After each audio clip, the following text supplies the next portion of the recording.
Ano po yung una, rapture o tribulation? Sabi dito, tingnan natin sa Biblia kasi minsan tayo ay iba-iba ang ating paniniwala sa Biblia. Pasalaytayin natin sa unang Tesalonica. Tingnan natin kung ano ba talaga ang sinasabi ng Biblia. Unang Tesalonica chapter 5 verse 9. Sino ang Winlove? Si Winlove.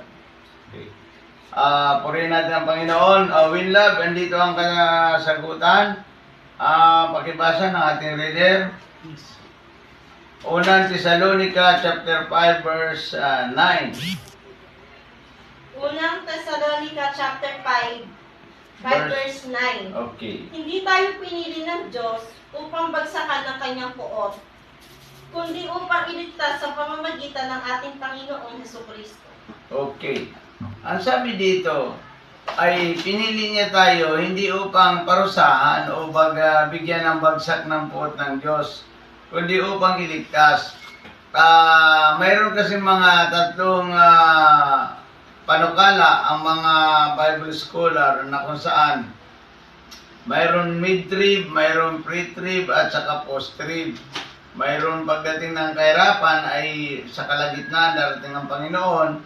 Ang pre-trib bago kahirapan ay darating ang Panginoon. Ang post-trib ay pagkatapos ng kahirapan sa darating ang Panginoon. Dito sa Thessalonica chapter 5 verse 9, sabi dito, tinawag tayo ng Diyos hindi upang parusahan.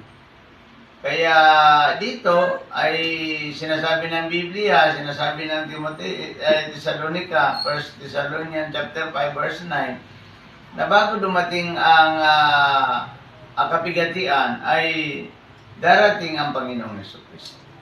Yun ang sinasabi niya. Pero may mga pananaw naman at ang Diyos lamang ang nakakaalam kung kailan siya darating.